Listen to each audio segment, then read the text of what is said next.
Olá, sejam todos muito bem-vindos. Eu sou o Rafa Costa, estou aqui com o Marcelo Ferraz na nossa sala de edição. Salve, pessoal, tudo bem? Editor de vídeo, videomaker, ator, diretor de teatro, com uma longa carreira nas artes dramáticas e audiovisuais, nosso convidado de hoje chegou ao YouTube depois de ser descoberto por um dos maiores canais de audiovisual do Brasil. E nossa conversa de hoje vem diretamente do Canadá, com a gente de Vancouver, Gustavo Heineken. Muito obrigado, eu fico lisonjeado com essa entrada, imagina. Obrigado aí pelo convite, eu fico muito feliz de estar aqui, até porque eu sou um grande ouvinte de vocês, já zerei vocês, escutei vários programas mais de uma vez e, enfim, tô super satisfeito, tô até um pouco nervoso, acho que não tem nem roupa pra estar aqui.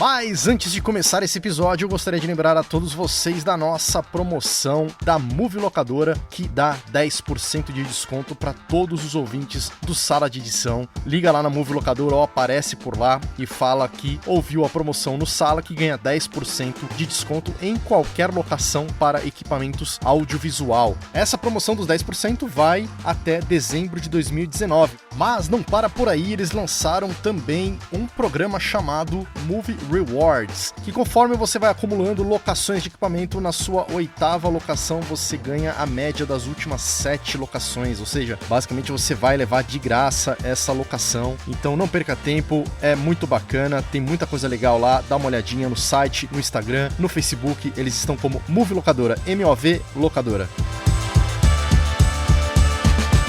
E se você gosta do Sala de Edição e quiser ajudar a gente, sua ajuda será muito bem-vinda. A gente tem um plano de apoio chamado Sala VIP. Ajude a gente a manter esse podcast no ar. A gente tem 3 planos, ouro, prata e bronze, onde você pode receber recompensas exclusivas aí em gratidão pelo seu apoio. Dá uma olhada lá no site do saladeedição.com.br. No canto direito superior tem uma abinha lá chamado Sala VIP, e lá você tem todas as instruções para se tornar um apoiador do Sala. Tem um grupo fechado no Telegram que tá muito bacana. Aliás, mandar um abraço, grande abraço para todo mundo que já está lá no grupo, os nossos apoiadores. Se você quiser ficar sabendo aí do backstage, das pautas, da sugestão, a gente sempre tá perguntando, fazendo pesquisa, mandando informações em primeira mão ali para os nossos apoiadores que sempre estão ajudando a gente ali a melhorar esse podcast. Esperamos vocês por lá e agora bora pro nosso episódio.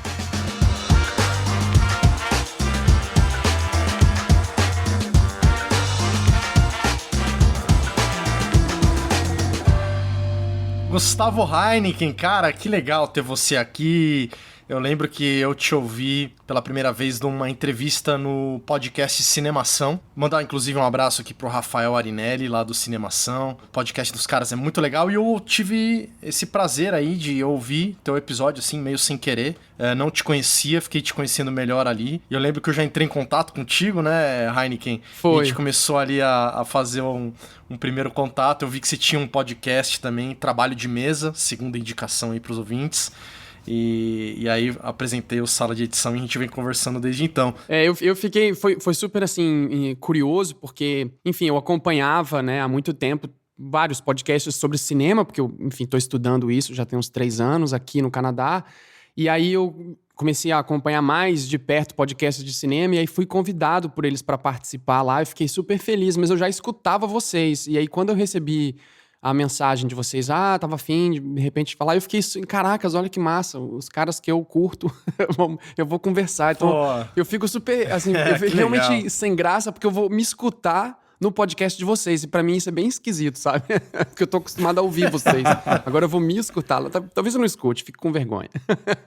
Mas vamos dar uma voltada aqui na fita pra explicar pros ouvintes quem é Gustavo Heineken, né? O Gustavo que a gente já conversou aqui offline, tem uma história e tanto, né, Gustavo? Você tá, atualmente você já falou aí, você tá no Canadá. O que você tá fazendo aí agora?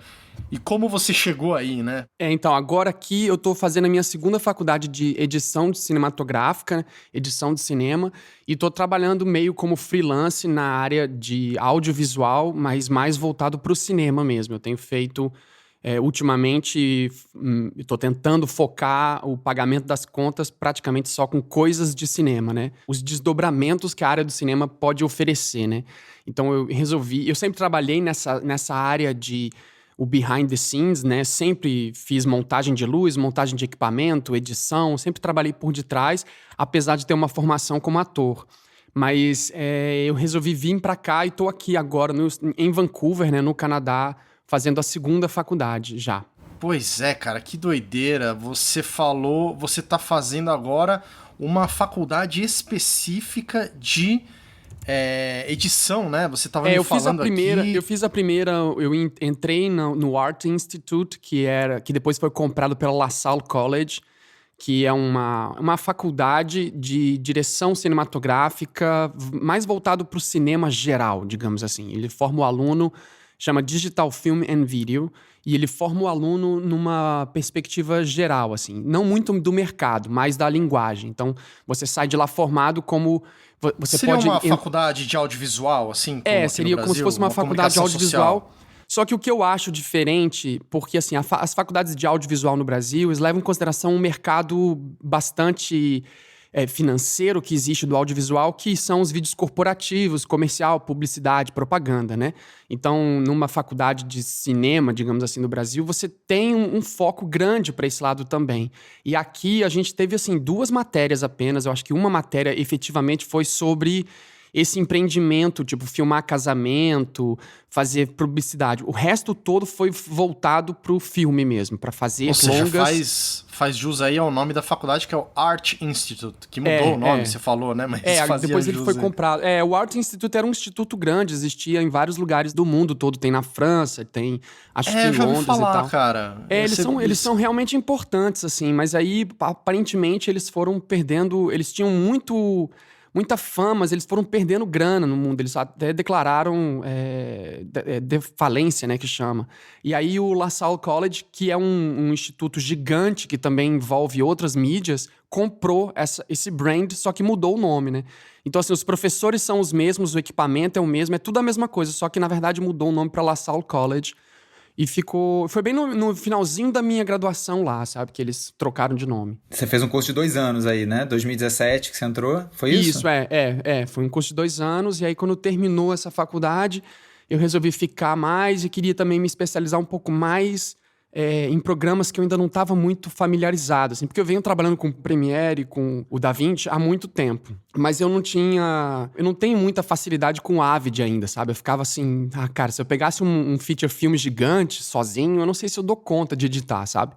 Então eu ficava com esse medo, aí resolvi procurar uma outra que fosse um pouco mais técnica para edição da linguagem cinema. E aí, então, eu agora entrei no BCIT, que é o British Columbia Instituto de Tecnologia, né? Aqui do British Columbia, que é o lugar onde eu moro. E aí, agora eu tô fazendo essa edição de vídeo e cinema, né? Na verdade, a produção de vídeo e edição, que chama o programa. Video Production and Editing, tá aqui, eu anotei aqui na minha colinha. E esse curso são mais 2 anos agora? São.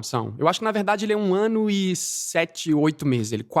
São quase 2 anos. E você começou ele agora? Comecei há 2 semanas. Na verdade, eu tive as primeiras aulas semana passada. Que massa. Mas, Heineken, eu quero saber agora... Você é calango, né? Você é calango que fala, né? Quando calango. Nasce em Brasília, né? A minha família toda é do Rio Grande do Sul, veio de Pelotas, Rio Grande do Sul e interior, Canguçu lá. E a minha família toda é de lá. Eu fui bem criado no Sul, mas eu nasci em Brasília. Nasceu em Brasília. Eu morei em Brasília 30 e tantos anos, porque eu tô aqui no Canadá há 3 anos, né? Mais ou menos. Peraí, cara, calma lá. Quantos anos você tem, cara?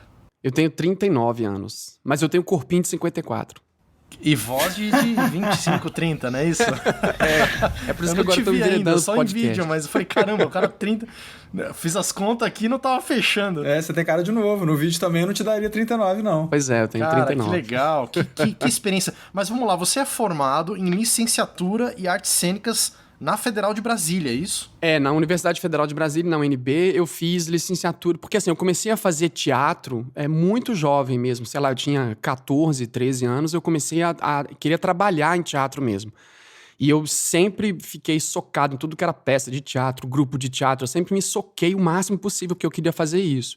E eu tive vários professores de teatro que diziam, olha, você tem que se formar em alguma coisa que você consiga pagar. Isso lá, né, no 89, 90 e tal. Esse período, o teatro não era uma coisa assim muito fácil de você trabalhar, né? Era meio como um hobby, no ciclo que eu vivia, que tudo aquilo era meio hobby. E aí eu tive esse insight, assim, de repente me formar numa faculdade que me desse a possibilidade de trabalhar com isso, mas não diretamente. Então, fui fazer licenciatura em artes cênicas. E aí me apaixonei completamente pelo fato de dar aula. Fiquei assim, caracas, na verdade eu sou professor de teatro por excelência, por essência, na verdade, né? Caraca, eu adoro fazer isso. E aí fiquei nessa área, dando aula de teatro, dando aula de história da arte, por uns 20 anos, praticamente, assim. Enquanto isso, atuando também, né? Que você tava falando. Porque é isso, né? No teatro, principalmente na arte, cênicas em geral, no cinema também um pouco assim, eu acho que no Brasil, você não consegue fazer uma coisa só, né? Assim, você não consegue difícil, ser né? só uma difícil coisa. Sobreviver com uma coisa só, né? Não dá pra você ser só ator. Eu sempre digo isso, eu não conheço uma pessoa que é ator só. E o que você faz? Eu só atuo. O cara sempre dirige também, ele trabalha na iluminação, ele faz figurino para outro grupo, ele escreve projeto, ele produz outro. Você tem que trabalhar meio em 5, 6 áreas da área do teatro para você poder sobreviver dessa coisa.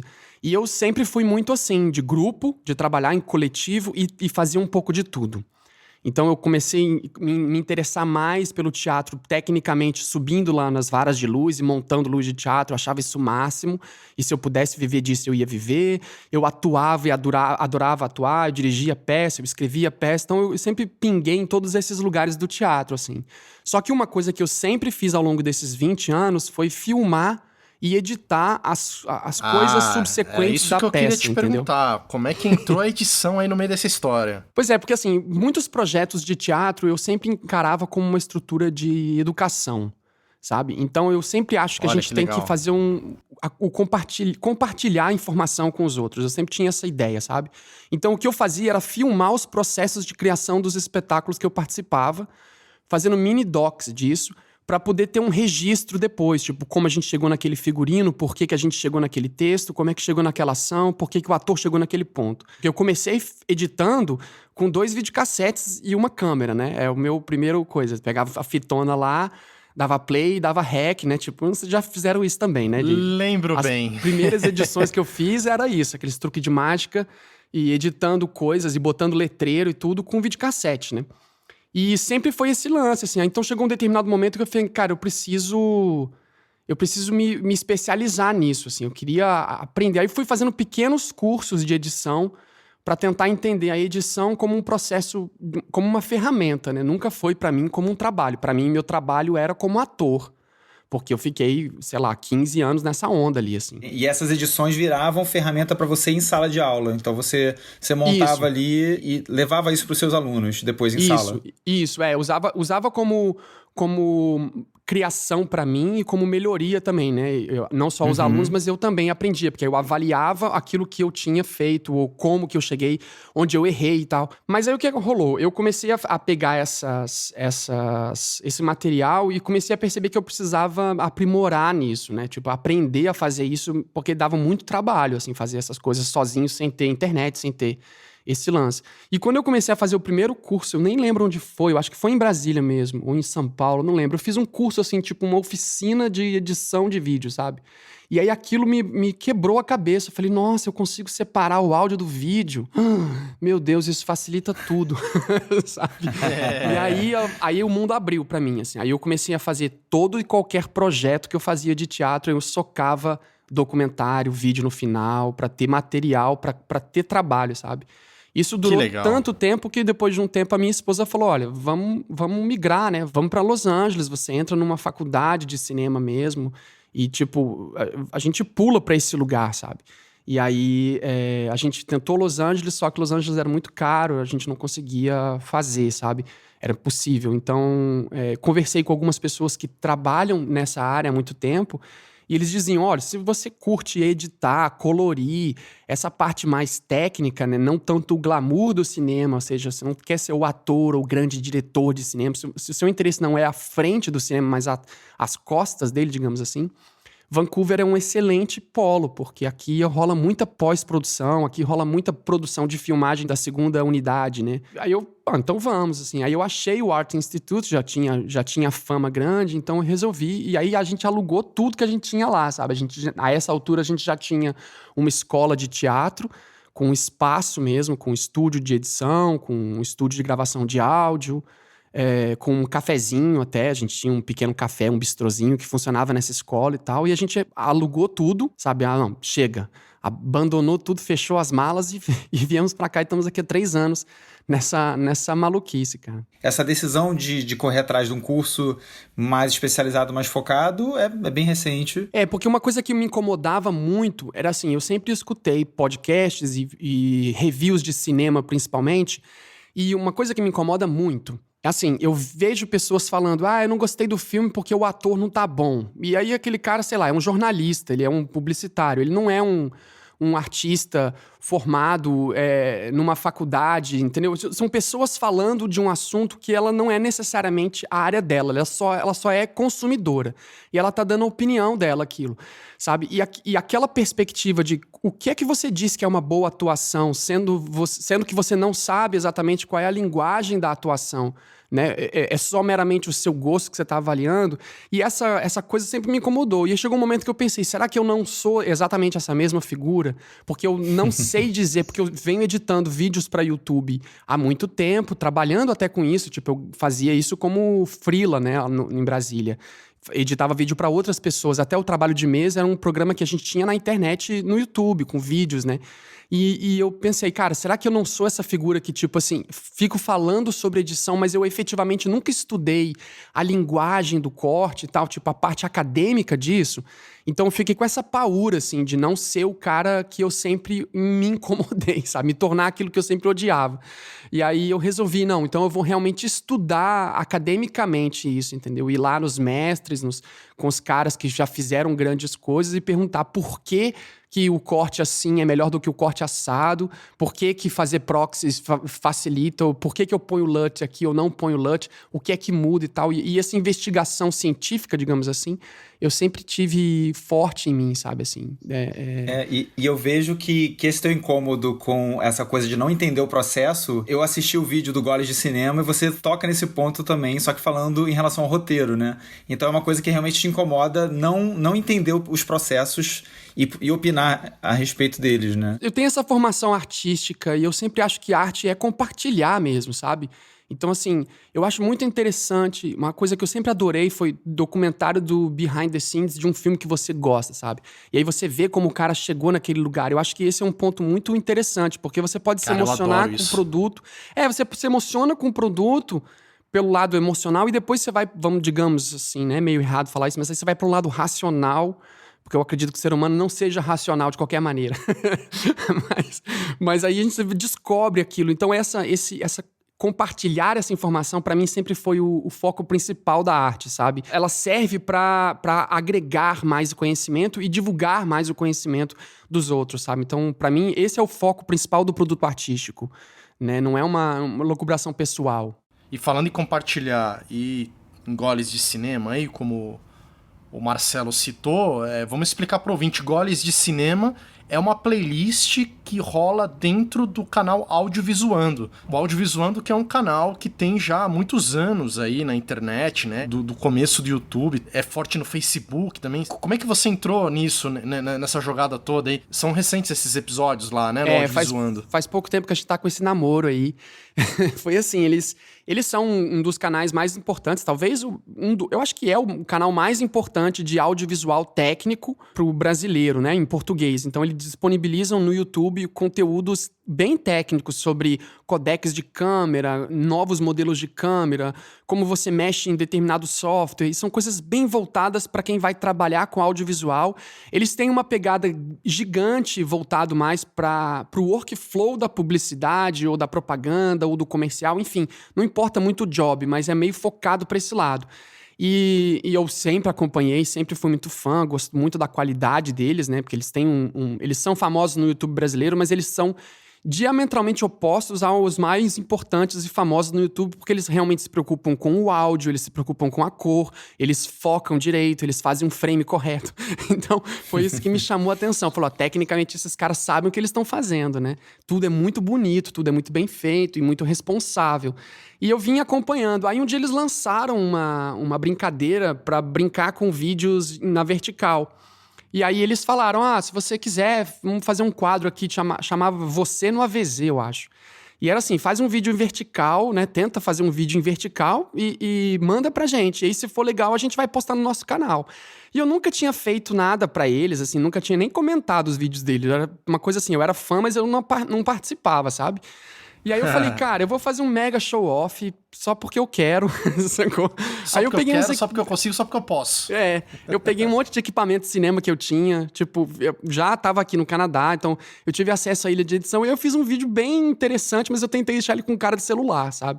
Chutou o pau da barraca. Pra poder mostrar, tipo, olha, se eu for brincar com vocês, eu quero brincar também. Você deu uma degradada no vídeo, então, depois, pra ficar com cara de stories. Eu até tive que fazer uma máscara pra cima pra parecer que a luz ficava mais forte, porque o vídeo na horizontal, a lente como fica muito em cima... no vídeo, ele ficou muito bom, você deu uma estragada. Não é que ficou muito bom, é porque ficou assim, obviamente ficava com cara de que não foi feito no celular, aí eu tive que deixar com a coisa de celular tremendo e tal. E, inclusive, aquela luz que fica em cima, né, porque como você fica segurando o celular, geralmente a sua mão... né, pode refletir a luz e aí a lente fica meio embaçada sempre, né? A lente do celular é sempre meio embaçada. Então eu tive que fazer essas máscaras e tal. Aí eu fiz os vídeos, eles curtiram bastante. Eu nem sei se eles sabem disso, talvez até seja aqui a primeira vez que eu tô falando. Olha aí, rapaz, tá se caguetando. Tá se caguetando. Mas aí eles fizeram eles gostaram, aí outras pessoas fizeram também, mostrando seus workflows e tal. E aí eu resolvi fazer um outro, mais apelativo um pouco, mas mais bem editado, só que aí eu resolvi fazer todo com o celular mesmo. Falei, não, vou fazer do jeito que eles estão pedindo. Aí fiz com o celular, só que aí eu realmente investi numa edição mais legal, num roteiro mais interessante, e eram vídeos bem curtinhos. E aí eles gostaram, e aí me entraram em contato, falou, e aí, vamos conversar, vamos ver, você tem um conteúdo fera, quem sabe a gente faz alguma coisa e tal, que você tem interesse. Aí eu falei, olha, como sempre eu falo, como eu falei aqui, eu tenho interesse em não ficar dando a minha opinião pessoal sobre uma coisa, eu tenho interesse em discutir coisas técnicas dos produtos artísticos, mas principalmente para fazer o enjoy, né, da arte. Tipo, eu acho que a arte é muito fera, porque eu vivo disso há 20 anos. A arte é maravilhosa e a gente tem que parar de fazer review de cinema só pra criticar o filme. Falar que tá ruim, falar que tá besta, que não gostou. Eu acho que a gente tá vivendo um momento do Brasil, principalmente agora, né, que a gente tem que enaltecer os produtos artísticos, porque senão a gente vai pagar um preço muito sério por isso, né? A Ancine já tá aí do jeito que tá, o Ministério da Cultura foi extinto. Então, assim, se a gente continuar nesse lance de, tipo, eu vou usar a arte pra ficar revisando e arrotando a minha ideia fodona que eu tive sobre o produto, então eu falei pra eles, eu tenho interesse em enaltecer coisas positivas, de repente trazer conteúdo acadêmico. Eu tenho acesso aqui na faculdade, com os meus amigos, a uma galera que trabalha diretamente com o Spielberg, que trabalhou com cinematógrafos importantes, mas essa galera de trás, um colorista da Netflix. E, de repente, seria legal conversar com um cara do Canadá que faz colorização de alguns programas que a Netflix chama de original. E perguntar pra ele o que ele acha que é uma cor boa, por que é importante falar da coloriza, quem é o DIT, o que é o ADR, sabe? Essas coisas mais, assim, que não tem no YouTube muito, né? Sobre e você cinema. tem trazido pra esses episódios, né? Do Goles de Cinema ali, que tá muito legal, né, cara? Parabéns.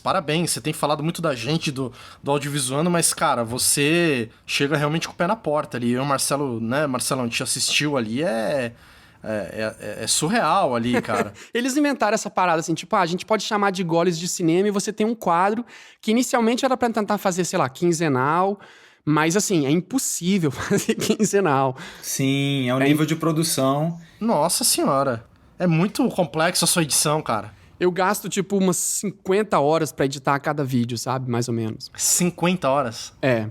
Caraca. Juntando produção e edição, quanto tempo mais ou menos você acha que gasta? Eu levo mais ou menos umas 3 semanas pra cada vídeo. Assim, até agora foi, né? A ideia é tentar fazer mensal. Eles pediram pra gente tentar fazer mensal. Só que o Duca Mendes, que é uma figura maravilhosa, talentosíssima, quem não conhece tem que conhecer, e o Américo, que são os dois caras do Audiovisuando, eles são super queridos comigo, então eles assim, vai no teu tempo, se você conseguir fazer por mês, faz. Porque é uma parada assim, é um investimento pessoal, não rola grana, não rola um trabalho, um contrato nem nada. É só um tipo assim, eu curto os caras, eles me curtem e a gente meio que namora esse negócio, sabe? Eu mando pra eles, eles sempre revisam, eles são creditados como diretores finais mesmo, eles são o diretor geral da coisa.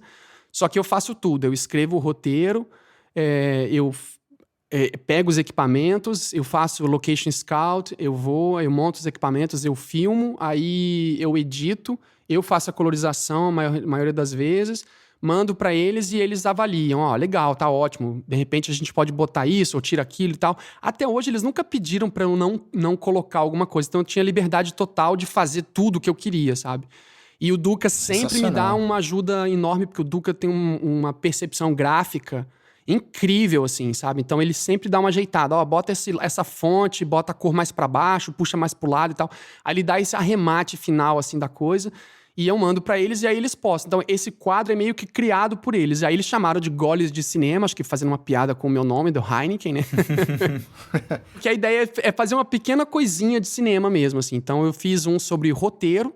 Aí eu tentei fazer sobre todo o processo. Então começa pelo roteiro, depois efetivamente vai pra atuação, digamos, né? Tipo, pro principal do roteiro, que é tirar a emoção do personagem, né? Que, tipo, é pra isso que serve a arte, né? Pra você assistir uma história. Então eu peguei a emoção, mas poderia pegar outra coisa. Depois eu fui pro frame, né? Pro cinematographer.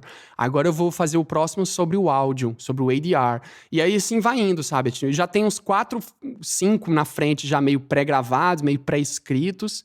E tá rolando, sabe? Heineken, esses seus vídeos do Goles de Cinema, eles têm essa pegada de vídeo ensaio. Eu imagino que não haja, pelo menos eu nunca vi nenhum conteúdo com essa pegada no audiovisuando. A gente, lá no início do Sala de Edição, a gente conversou com o Doge Vasconcelos. Ele tinha o Copião Lab, né? E eu achei muito interessante, porque você tem essa pegada do vídeo ensaio, mas ao mesmo tempo você tem a sua figura ali, né? Muitas vezes os vídeos ensaios, você tem uma locução e você tem imagens ali de arquivo, de cobertura, mas você já tem essa coisa da tua presença ali. Como é que surgiu essa ideia de você tá ali na frente?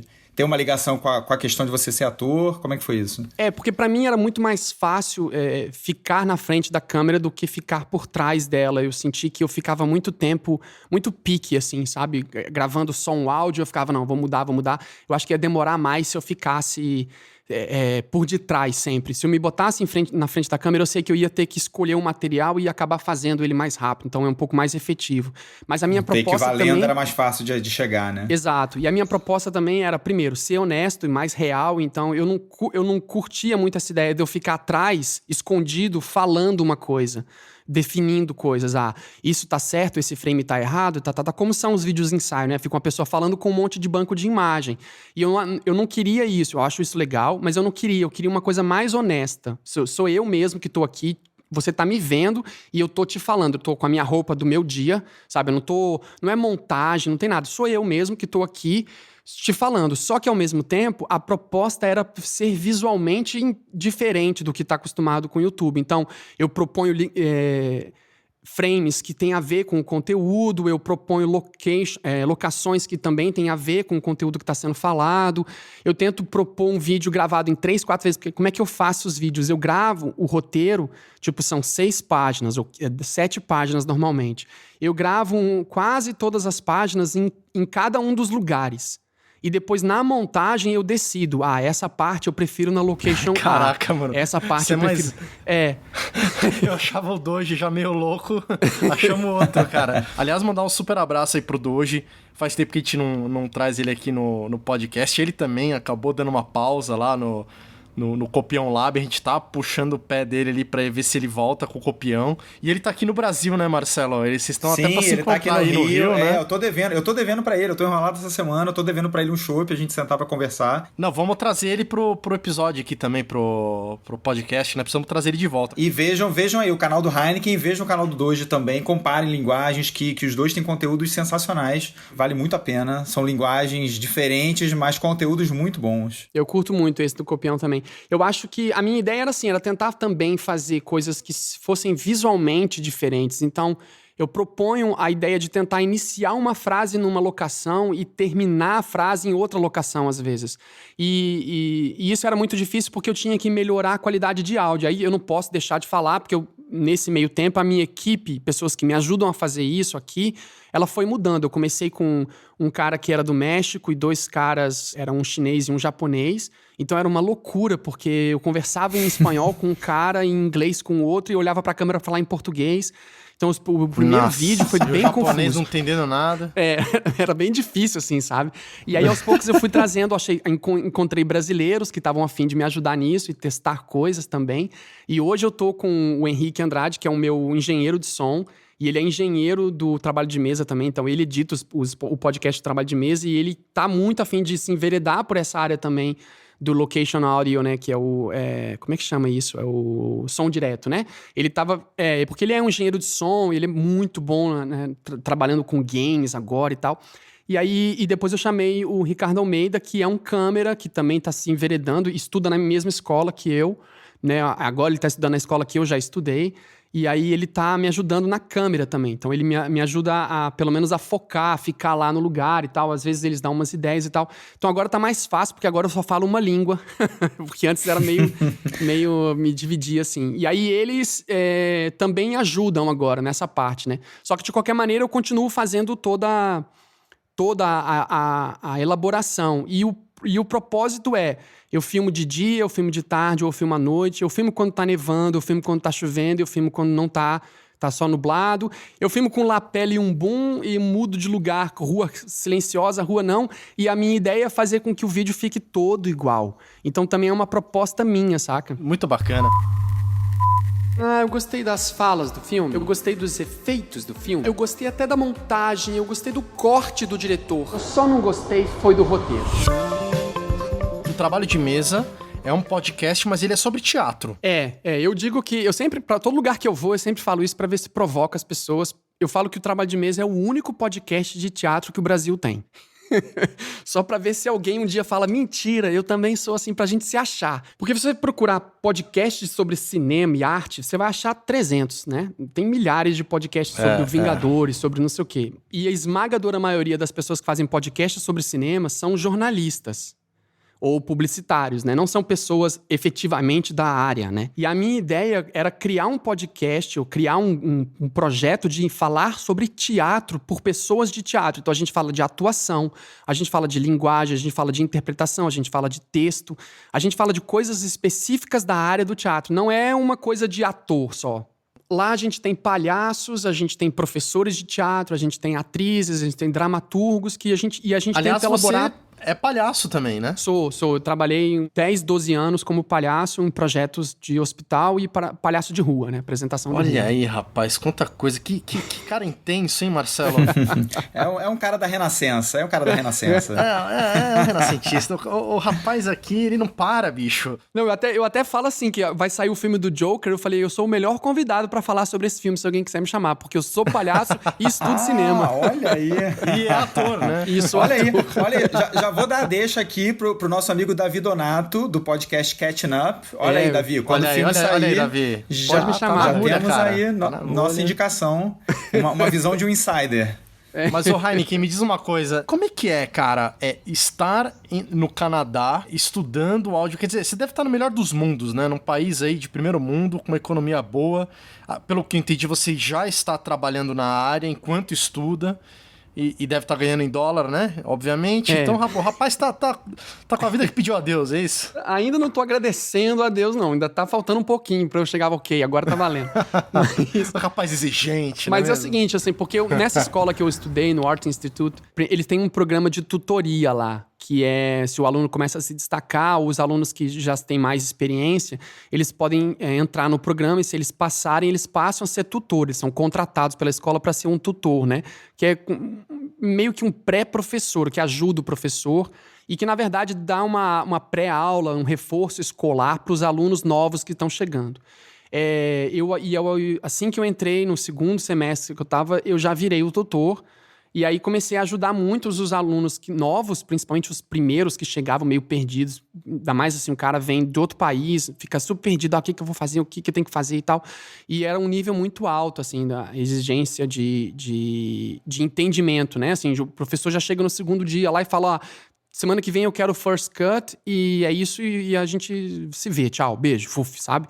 E aí o aluno ficava, cara, o que é isso? Aí eu disse, calma, a gente tem que entregar 3 coisas, né? O first cut, que é um pré-assembling que você vai juntar na timeline aqui, 5 áudio, faz uns cortes mínimos, não se preocupa com nada. E é isso que ele quer ver, entendeu? Você tem que botar o time code, que é pra ele poder falar e tal. Ele, ok. E esses ajustes pequenos, assim, tipo, como é que eu ponho o time code no Premiere? Você vai aqui, clica aqui.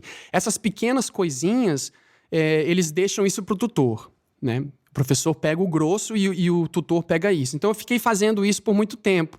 E fiz isso com uma professora que estava lá fazendo um bico, que era uma produtora. E uma produtora importante, grande. Qual que é o nome dela? A Suzanne Tabata. Ela produziu Punk, um documentário que acabou de sair no Netflix, que é sobre o punk dos anos 90 e tal. Muito fera o documentário. E aí, cara, ela falou, a escola tá querendo fazer uns vídeos corporativos pra divulgar a própria escola. Você tá a fim de ajudar? Eu vou. Aí comecei ajudando a própria escola a fazer os vídeos dela. Aí depois a escola tem um cara que tá chegando lá de Londres, ele vai fazer uma palestra, a gente precisa filmar e mandar essa palestra lá pra Londres. Você faz? Faço. Aí fiquei nessa coisa, assim, ajudando a professora. E aí, quando ela saiu da escola, ela falou, olha, eu tenho um projeto de várias coisas para fazer e eu preciso de um assistente. Eu preciso de alguém que possa filmar, saber filmar, pegar as câmeras e fazer uma coisa séria, cuida do áudio, sabe editar isso e me mandar. Você tá afim? E aí ela meio que me conquistou, assim, né? Tipo, aí eu praticamente tenho trabalhado só para ela, como freelancer fixo. Rapaz, que beleza, hein? Dessa produtora. Olha aí, e agora eu tô fazendo um documentário com ela, um documentário sobre cartas japonesas. E você tá fazendo o quê? Tá dirigindo, tá atuando, tá editando, o quê? Ela fala pra todo mundo que eu sou o diretor do negócio. Mas assim, na verdade ela que é a dona, né? Porque ela que tá pagando, então ela que decide tudo. Mas o que eu faço eu tenho o Ricardo, esse cara que tá ajudando, eu chamei ele pra fazer a câmera, então ele tá na câmera. O Henrique, que é o meu engenheiro de áudio também, eu chamei ele para ajudar na captação do áudio. Então ele tá fazendo a captação do áudio e o tratamento do áudio, que a gente faz no soundstage que a gente aluga. E aí eu faço o frame, faço a direção dessas pessoas e organizo os arquivos. E agora eu tô editando. Ela me mandou também a demanda da edição disso tudo. Então eu vou editar todo esse documentário e mandar pro cliente. Então é isso. Que pauleira, hein? Meio que faz tudo, assim. Ela achou uma boa ideia contratar só uma pessoa, porque aí também é menos, sabe?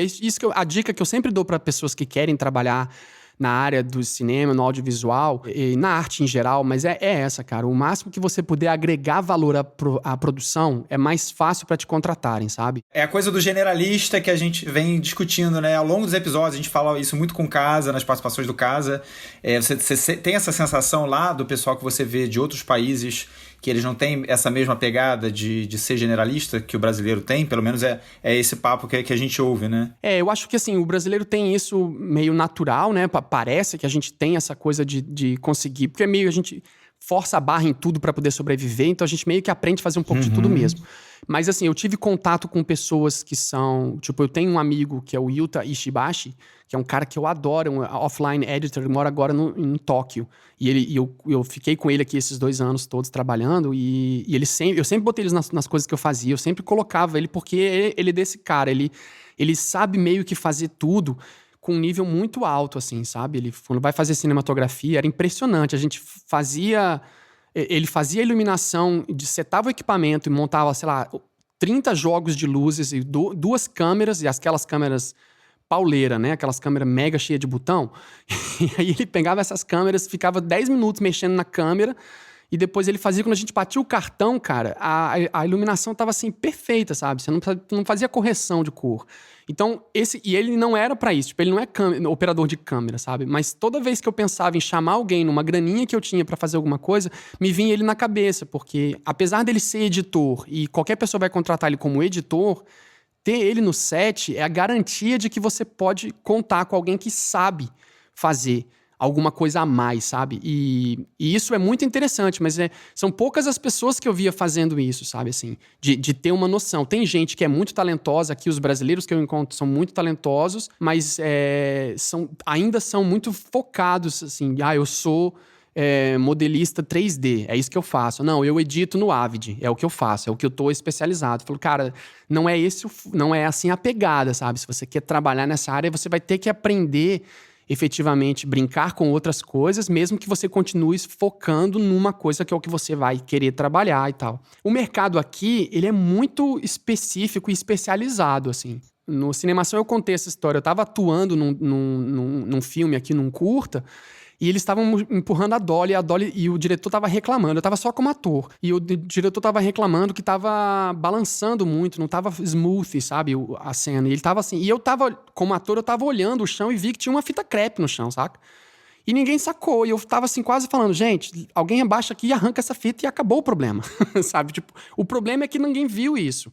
Porque, sei lá, ninguém viu. E aí, quando eu me abaixei, uma hora eu me incomodei, me abaixei, tirei a fita, e aí eu tomei uma bronca. Tipo, não, você não pode mexer fora da sua área, e sabe? Porque cada um tem a sua função e cada um executa perfeitamente a sua função. Sabe, não é muito como é na minha vida de teatro, que a gente meio que faz tudo um pouco, todo mundo vira uma grande família, a gente se junta pra conseguir uma coisa só. Aqui é bem mais setorizado, assim, sabe? Todo mundo é muito especialista. O que eu tô entendendo é que essa sua visão é pra você poder se virar e poder estudar e morar aí, principalmente como estrangeiro, enquanto estuda, né? E pra fazer o curso e pra se achar, pra se firmar. Mas o que eu sinto é que, em dado momento, você tem uma necessidade de você se especializar e direcionar a tua carreira, né? E aí vem a pergunta, você agora com esse novo curso de Video Production and Editing, que você falou pra mim em off aqui, que ele tá muito mais focado até em edição, né?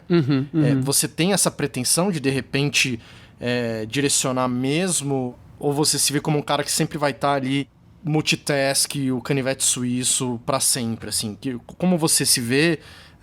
e se a minha visão tá correta nessa coisa de direcionar a carreira?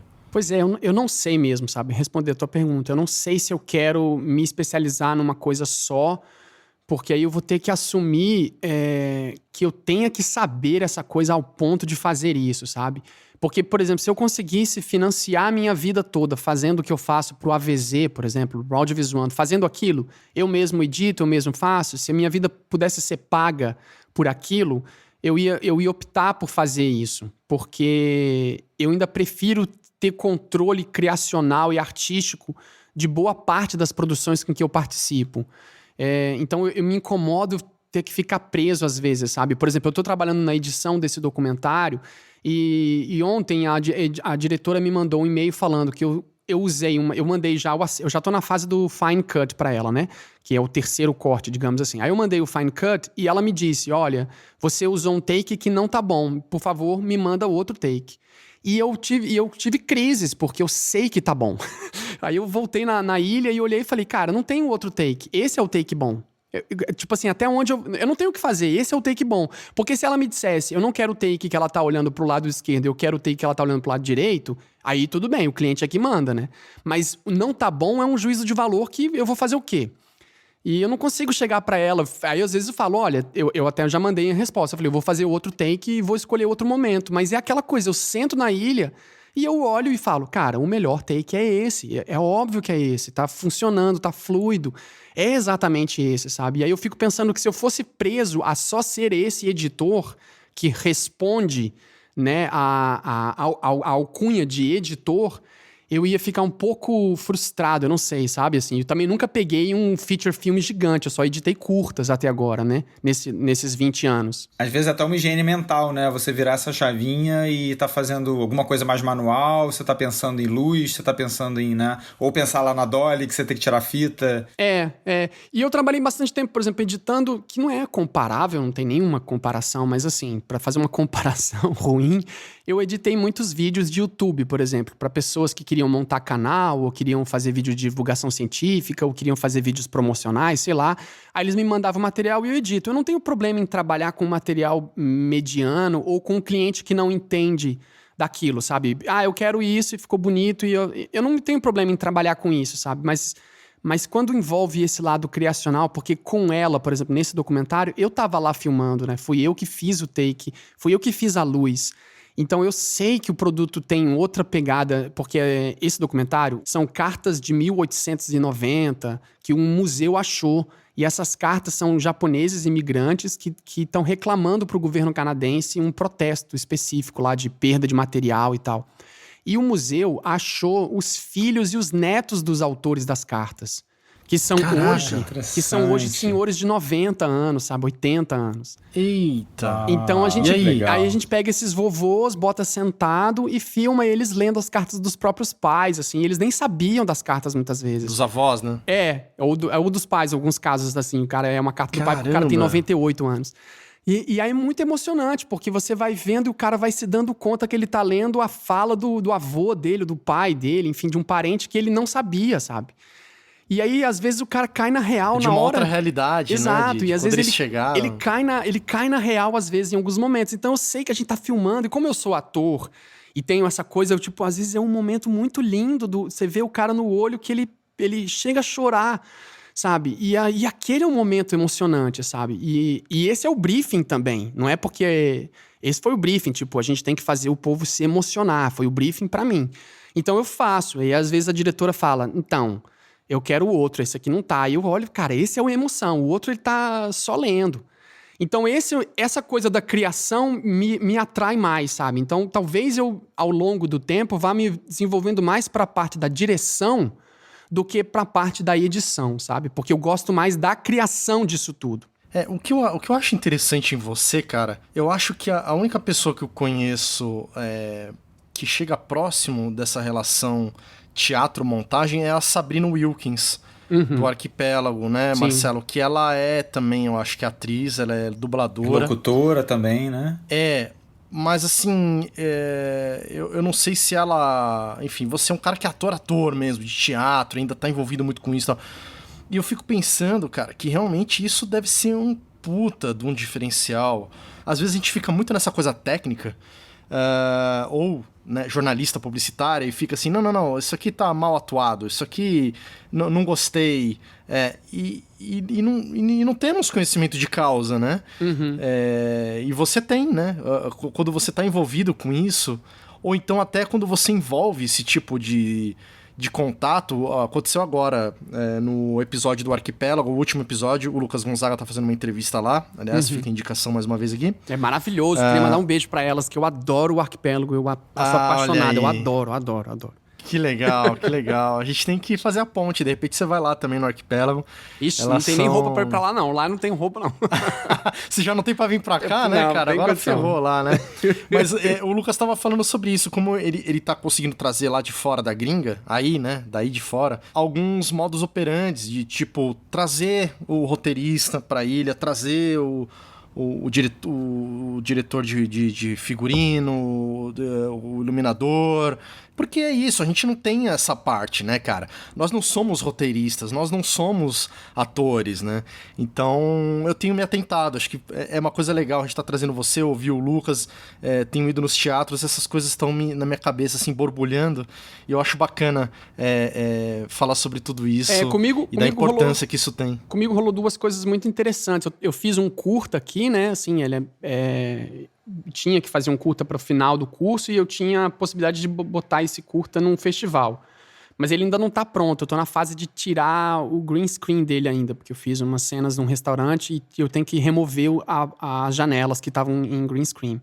E o orçamento acabou, então eu não tenho grana ainda para contratar uma pessoa para fazer isso. Então eu tô assim nessa fase de esperar, mas a gente já fez edição, já tá tudo praticamente pronto, né? E quando eu tava fazendo isso, eu resolvi chamar um William Yang, que é um chinês amigo meu, e coloquei, e ele ia editar, né? Tipo, a ideia era ele editar. Eu tava pensando em convidar ele pra editar, porque ele é editor. Na verdade, ele é colorista, mas ele edita também. E eu sei que ele é um bom editor. E eu tava namorando a ideia, assim, como é que eu vou convidar esse cara? Porque eu não sei se eu vou ter grana, não sei se ele vai querer, enfim. E aí, cara, eu chamei ele pra assistir, né? Falei, você não quer ajudar e ser assistente de câmera e tal? Porque ele tinha que cumprir uma função. Eu falei, a gente tem um cameraman lá e a gente tem uma possibilidade de tu ficar lá na câmera, né? Assim, tipo, ajudando e tal. E aí, ele ter ficado, e ele como editor, ele ter ficado assistindo aquilo... fez ele me dizer, eu quero editar o teu filme, se você quiser eu corto. Eu falei, cara, perfeito, vamos. E o corte que ele fez é completamente diferente, cara, do que eu queria, obviamente. Ficou, assim, outra coisa, porque ele tem um outro tempo, né? O cara tem 23 anos de idade só e é chinês. Então, assim, a percepção do tempo pra ele é outro. E o filme tá cheio de pausas, sabe? Assim, de momentos que não tem muitas falas. E pra mim tinha mais o lance do teatro, de muita emoção também, assim, de falas, muito tempo. E ele tirou tudo isso e ele contou uma outra história, assim. Mas eu acho que ele contou uma outra história porque ele tava lá. E ele percebeu no set que os momentos mais interessantes eram os momentos que as atrizes realmente estavam entregando muito material entre uma fala e outra, porque as atrizes são atrizes de teatro. E elas realmente estavam fazendo a ponte entre uma ligação de uma fala e outra com muita emoção, assim, sabe? Mesmo fora da câmera. E ele depois me falou isso. Ele, caraca, é impressionante como essas atrizes de teatro interpretam até quando estão só dando ponto. Tipo, eu tô com um close na frente da atriz, e aí tem uma atriz lá atrás da câmera e ela tá, tipo, realmente fazendo, mesmo que segurando a emoção. Então, isso fez ele perceber uma outra coisa, sabe? E essa liberdade de você poder trazer pessoas pro set que vão trabalhar na pós-produção, cara, é muito importante, assim, sabe? Eu não sei como é que o Brasil anda fazendo, mas aqui, tipo, é muito comum. Tem muitos editores que não gostam de ir pro set, que querem ver o que foi filmado, sabe?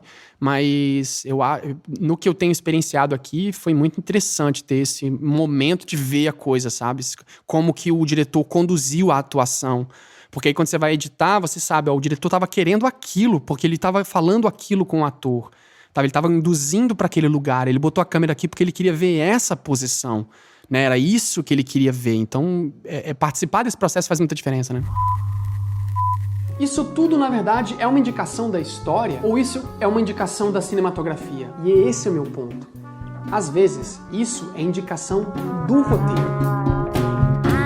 Eu queria te perguntar, aproveitando, a gente vê que você faz vários cursos, você tá aí, há 3 anos você já está com 2 faculdades, né, a segunda encaminhada, e eu acredito que você tenha feito muitos outros cursos aqui pelo Brasil, mas como você atua em diversas áreas, você também tem a coisa do autodidata? Você também corre atrás por fora, independente de curso?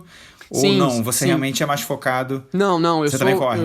Eu acho que é fundamental, tipo assim, né, aquela ideia que a educação é uma coisa que a gente nunca para, né, assim, então eu realmente sou muito geek com isso, assim, eu tô sempre vendo, saiu uma nova câmera e ela funciona assim, assim, assado, se eu tiver grana eu vou lá e alugo pra ficar fuçando nela e vou ver tutorial no YouTube pra ver como é que mexe, por que acontece, ou sei lá, a Blackmagic lançou, finalizou o RAW dela, eu não entendi a reportagem, eu vou e procuro um professor ou alguém e falo, o que é isso aqui, por que eles, de onde veio esse RAW, sabe, tipo, eu tô sempre catando essa coisa pra me manter sabendo disso, né? Pra não ficar também, tipo, eu aprendi, me formei e agora não preciso mais, agora eu quero trabalhar, sabe? Eu tenho sempre esse lance de investigar, assim, de ir atrás da coisa, né? Acho que é fundamental, assim, você não consegue não... Porque não é isso, não é só você pegar e assistir um vídeo no YouTube, né? Um tutorial sobre isso. Na verdade, a minha proposta com o Goles também era essa, era começar uma conversa, né? Você vê uma pessoa falando sobre frame no YouTube e em vez de usar isso, beleza, agora eu já sei, vou aplicar, ver outra, ver uma opinião contrária, ver alguém que discorda e ficar nesse lugar o tempo todo faz com que quando você vai fazer o frame... você vai saber melhor, sabe? Porque você realmente viu mais de uma informação como a certa, né? Então, eu tenho discutido muito, quando encontro algum editor, eu sempre falo com eles sobre, tipo, você prefere cortar na ação ou cortar fora da ação e por quê? Sabe? E é meio que sempre assim, sabe? Como eu encontro atores, eu falo, qual é a diferença de uma atuação profissional para uma atuação amadora? O que você acha sobre isso? Quando eu encontro um palhaço, eu pergunto, qual é a diferença de um palhaço com nariz ou sem nariz? Faz diferença? O que você pensa sobre isso? Para o cara poder realmente fazer uma digressão, sabe? Eu encontro palhaças maravilhosas nesse mundo, eu sempre quero perguntar para elas, e aí, como é que é a figura feminina dentro do universo do palhaço? O nariz faz importância? Qual bom palhaço sem nariz você conhece?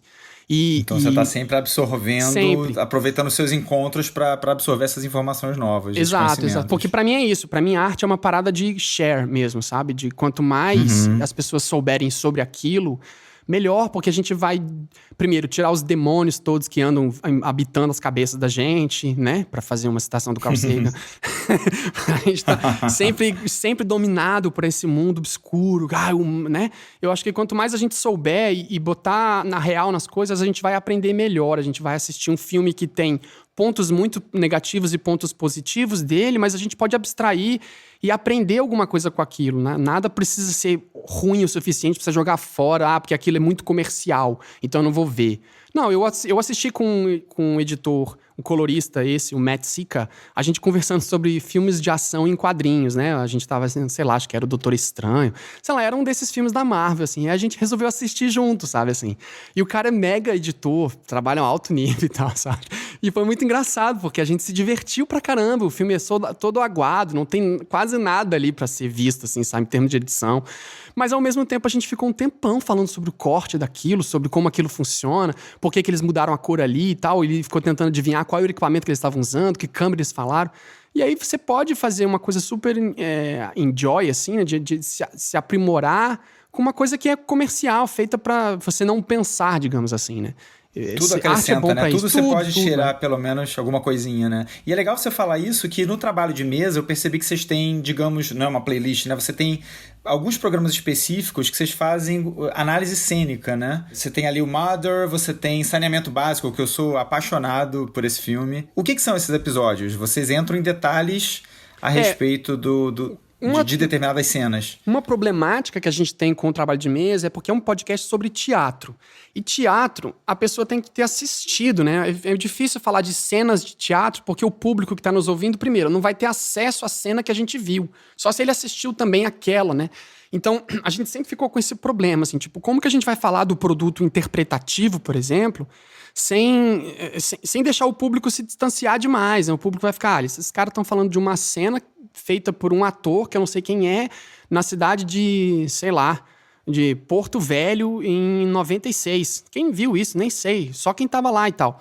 E aí eu sempre tento trazer cinema. Sempre tento, vamos então pegar um filme. Porque aí o filme, o público, a gente pode tentar apreciar a interpretação e discutir sobre pontos de emoção que o ator teve que fazer, onde é que era a ponte, qual foi a pausa, qual era a leitura dramática que a gente pode fazer daquela cena específica, e ao mesmo tempo falar da linguagem, dos figurinos, da interpretação que a gente tem dos signos, da semiótica do espetáculo como um todo do filme. A gente fala sobre isso e o público pode eventualmente ouvir a gente e depois ir lá. Eu sempre falo que a gente tá aqui para poder fazer spoiler, né? Tipo, a gente vai efetivamente desmembrar o filme como um todo. Falar de vários pedaços, assim, o que tem de bom, o que tem de ruim. E depois tentar dar a nossa percepção, opinião pessoal, mas a nossa percepção acadêmica sobre o que aquilo tem de potente, ou como que aquilo tocou a gente, né? Para de repente abrir os olhos para a pessoa também de repente ser tocada, né? Mas eu sempre enfrento um problema porque no nosso elenco eles têm mais vontade de falar de coisas específicas do teatro e eu acabo tendo mais vontade de falar coisas específicas do cinema. Então, e eu sou o host daquilo, então eu fico ali meio que deixando os episódios andarem. Às vezes eu jogo um filme e falo, vamos falar do Mother. Aí é um sacrifício para que todo mundo queira ver o filme. Ok, aí para, porque eles, né, tem tipo 500 mil coisas. Aí, ok, tem que parar para assistir o filme. E a gente tenta fazer sempre de formas legais. Então, tem que ver onde o filme tá disponível, comprar o filme, alugar o filme, aí assiste o filme, depois vem. Então, essas logísticas não funcionam, embora o público que entra em contato sempre pede. Pô, quando vocês fazem análise de obra, é totalmente diferente de qualquer podcast falando sobre cinema, porque é realmente uma opinião técnica de quem interpreta, né? Falar de atuação com atores é outra coisa, né? E dá realmente um trabalho, né? A gente fez o Baby Driver, que o Rafa fez uma edição sensacional, e foi o nosso primeiro episódio, mas ele teve meses ali pra editar, né? E a gente sempre tem essa cobrança. Pancada. Um pessoal pede, faz análise do filme tal, e a gente ainda não conseguiu ter braços pra refazer esse modelo. Eu, como ouvinte de vocês, também queria que vocês fizessem mais sobre análise de filmes, porque eu adoro vocês. Pois é. Adorei o Baby Driver também. Eu acho que a gente tem que achar um meio termo, né? Talvez, né, Marcelão, é aquela coisa, às vezes não precisa fazer tão fantástico como ficou o Baby Driver, porque não viabiliza, mas a gente pode, fica a ideia aí, a gente pode começar a comentar uns filmes aí. Quem sabe até chamando aí o o expert em atuações, Gustavo Heineken. Sim, com certeza. A etiqueta revela Matias Garroso. Uma câmera em volta de Matias. Em chinês. Observa a cena. Ele olha para a câmera e fala em português. Basta. Uma última pergunta. Manda bala. Não volta mais pro Brasil, é isso? Cara, eu acho que não. Ideia é não, A né? ideia não. Eu tô trabalhando já como em freelance, mas eu tô querendo arrumar um trabalho fixo numa produtora, que eu tô namorando há um tempo já, que eles fazem umas coisas muito interessantes de cor. E eles têm um lance de trabalhar publicidade com equipamentos cinematográficos, já é a pegada deles. Então, até a parte de filmar coisas mais comerciais, digamos assim, eles ainda têm um lance de contar histórias, escrever roteiro. Todo mundo é filmmaker mesmo, todo mundo é formado ali na carreira de cinema. Então, é uma ideia que eu acho interessante e eu tô, assim, bem me preparando para isso, sabe? Para chegar lá e falar, tô pronto para servir café, para varrer o chão, para segurar o equipamento, para limpar o cage, tipo, organização de equipamento e organização. Vocês precisam ver as minhas organizações de arquivos. Eu tenho toque com organização de arquivo. Eu tenho, tipo, a roupa pra terça, a roupa pra quarta, a roupa pra quinta. Sabe? Então, eu sou bem organizado, cara. Eu sou bem organizado. Pode me chamar, sabe? Então, eu tô me preparando porque eu acho que é um caminho muito interessante de falar de arte por uma perspectiva de audiovisual, de registro um pouco menos perene que o teatro, né? Porque uma coisa que é atuação no teatro que me encantava era fazer um espetáculo com muita profundidade, cheios de elementos semióticos e interpretativos, a plateia saía modificada, chorando e assim. Só que aí, depois de 3 anos, aquilo tudo era a memória daquelas 100 pessoas que me assistiram. 1000 pessoas, sei lá, ao longo daquele tempo. E depois aquilo desaparece, assim. E eu ficava um pouco incomodado. Eu sei que é potente o suficiente para ser diferente de tudo, porque um encontro artístico desse nível com o teatro é, eu acho, né, muito mais potente do que com o cinema. Mas, ao mesmo tempo, o cinema tem a chance de você disseminar mais a informação. E aí, eu naturalmente fiquei mais querendo que as coisas ficassem registradas, né? Por isso que eu também sempre registrei o teatro. Porque eu queria deixar mais o tempo. Porque, na verdade, eu tenho muitas dúvidas, é isso. Eu tenho poucas certezas, eu tenho muitas dúvidas sobre o resultado. Eu nunca sei se efetivamente ter colocado o personagem vestido de azul era a melhor opção, se ele roxo não seria melhor. E aí eu quero que as pessoas falem disso, mas para isso eu preciso que todo mundo tenha visto, que todo mundo tenha discutido e tenha sua opinião contrária e venha falar, não, ele teria que ser laranja, porque você entendeu errado o livro que você usou como referência. E isso seria para mim maravilhoso. Alguém vir tentar me corrigir de uma coisa que eu tô há 10 anos pesquisando. Eu vejo isso como um grande elogio, sabe? Alguém se importar ao ponto de vir falar, olha, isso que você tem estudado 10 anos, você estudou errado. Existe uma outra visão aqui dentro, olha. E aí, pra mim, é incrível. Vai abrir mais um tempo. Tipo, eu vou ficar mais 10 anos agora vendo essa nova coisa. É um refresh, né? E eu sempre encaro dessa forma, assim, sabe? O contato com o público. Então, o cinema foi o grande lance, né, pra ir. Então, eu tô tentando ficar aqui por causa disso, sabe?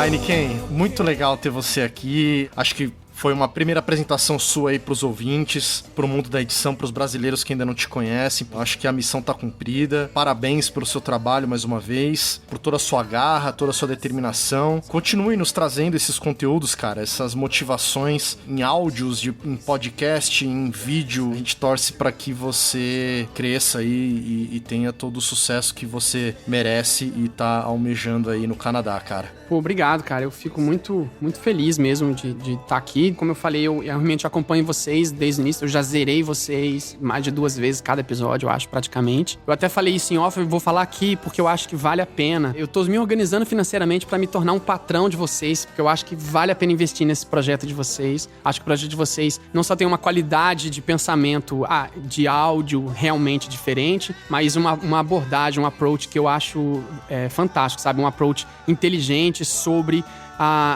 ressaltar uma carreira, ressaltar ao invés de uma crítica destrutiva, assim, e vocês se apoiam e são apoiados por pessoas fantásticas também. Eu acompanho os outros braços todos, então eu fico muito feliz de estar aqui nesse furacão, cara. Olha aí, galera. Valeu, o cara é fantástico obrigado. do começo ao fim, até no encerramento aí. Fez até um jabá pra gente aí do Sala VIP. Então, meu querido, faça como o Mr. Gustavo Heineken, nos ajude, nos apoie. Entra aí no Sala VIP, lá no nosso site tem no canto direito superior uma abinha lá, Sala VIP. Também tem lá no nosso Instagram, nos destaques, todas as instruções. Por apenas R$ 2,90 por mês você pode se tornar um apoiador do Sala de Edição e entrar pro nosso grupo do Telegram, viu, Heineken? A gente tem um grupo no Telegram muito legal. Daqui a pouco, quem sabe, os ouvintes podem contar com a presença do Heineken por lá também. Já temos o Lucas Gonzaga, temos o Alfredo Barros, enfim, todos os colaboradores do Sala, inclusive eu e o Marcelo, o Casa, a Verônica, enfim, todos eles estão lá. Massa. Taboada, o Marcelo Porto, Felipe. os ouvintes também. Tá grande já, o grupo tá legal, mas tá legal, assim, porque tem muito grupo que fica grande e fica chato, né? Mas é um grupo bem bacana. E mandar um salve pra toda essa galera, porque realmente eles estão fazendo um grupo muito massa. Todo mundo só posta coisa realmente de edição, de audiovisual. O pessoal vai Troca com calma ótimas ali, ideias, né? O né? pessoal filosofa e traz conteúdo e mostra trabalho. Tá muito legal mesmo. E tem essa interação, pô, o Lucas vive mandando mensagem, quer dizer, aí você tem um videomaker e você tem um Lucas ao mesmo tempo, no mesmo grupo, assim, você fala, cara, que massa essa interação, sabe? Então, se você puder nos ajudar, a gente dá essa contrapartida pra vocês aí. Tem outras contrapartidas também, vocês podem ver lá no site. Tô insistindo um pouco, porque realmente isso ajuda muito, viu, Heineken? A gente a continuar aqui. Podcast é uma mídia fácil até de se fazer, mas assim, requer muito tempo. Sim. Você sabe disso, né? Total. É muita edição, é pauta, é gravação. Então isso acaba tirando dias de trabalho da gente, né? Pra poder manter isso no ar. Enfim, se você sentiu no coração aí, como o Gustavo aí que tá a fim de ajudar a gente, então dá essa forcinha pra gente aí. Galera, é isso aí. Vamos ficando por aqui. Já agradecemos o Heineken, agradecemos vocês também. Heineken, quer deixar algum contato? Eu tenho um site que é o heineken.me, né? O .me. Heineken com R, né? É REINSCKEN. É que nem a cerveja, só que tira o H, põe o R. Isso, e tem um C antes do K, porque a cerveja eu acho que também não tem aquele C. Mas enfim, eu não sei exatamente por que o nome ficou assim. Eu acho que não é por causa da cervejaria. Eu falo que eu não sou dono da cervejaria, porque se eu fosse, eu seria rico e alcoólatra, e eu não tô rico. Então... Muito bom. Então, é Heineken, REINSKEN, né? Heineken.me. Tem esses vídeos no AVZ, eu sempre recomendo conhecer o canal do Audiovisuando. E esse podcast que eu tenho, que tá hospedado no Dragões de Garagem, que é um portal de divulgação científica que eu sou apaixonado. Mandar um beijo pra vocês, se estiverem nos ouvindo aqui.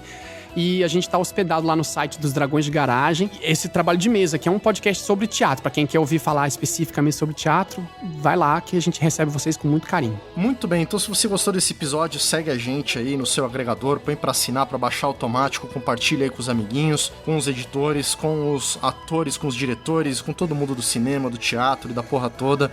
Vamos espalhar a Sala de Edição e essa entrevista magnífica aqui com o Gustavo Heineken, que tem tudo a ver com toda a nossa área, com todas as artes aí, um cara com várias frentes de trabalho, o canivete suíço aí do audiovisual, Gustavo Heineken. É isso aí, Marcelão. Segunda-feira tem mais, né? Isso aí, galera. Obrigado por nos acompanhar e segunda-feira estamos aqui. Grande abraço pra vocês.